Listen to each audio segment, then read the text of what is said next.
My name is Marjolein Gamble. I was born in Holland, quite soon after the war, so a very different era actually. Well, I used to be very much involved in the Waldorf school, and they even thought yoga was evil. Everything was evil when I grew up.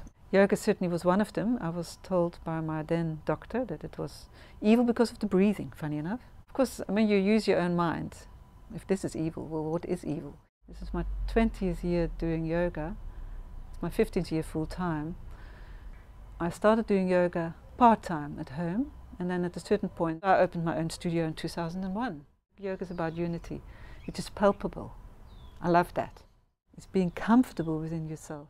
It takes a while to bring people into that yoga zone. I'm a very introvert person, but it's taught me to overcome shyness, obstacles. It teaches you to be comfortable with other people, but it took me a while to get to that freedom. I call it freedom. It's an inner aspect which is beyond your limited self. Maybe your parents have always belittled you, because like with me, I was always told how ugly I was. So it's not very helpful, isn't it?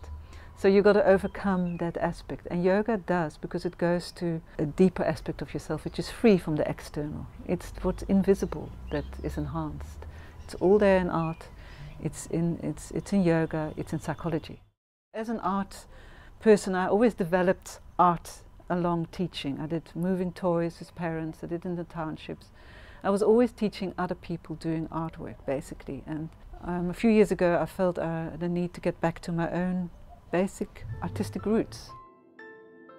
Well, carte blanche, it's funny how at a certain point of doing yoga and managing it and feeling that, although you always have to do new postures and go to workshop and grow, that somehow you have got energy for something more. So I wanted to write a story about a lemon tree like stood. It's this little lemon tree, which was smaller in those days. But as I started doing that, I felt it was too ambitious. So it ended up being a lemon card. And so one card followed after another. I printed them. My yoga students bought them. And so I started actually doing notebooks, cards, recycled paper, because I felt yoga is about awareness. Ecology is a sort of threatened part of our earth. I felt people not aware about it. So I liked to bring that aspect in, and also to bring in work for people. So out of that grew the shwe, which is locally produced, the bags that you can roll up in a pouch to prevent using too much plastics. I designed the reversible hats, big hats, which are popular, and then from there, of course, easy to do aprons. And it's still growing, it's still finding its feet. And yoga is about service, basically. So I'm bringing that awareness of yoga, which it is, it's moving beyond the ego. It's not about me, it's about we.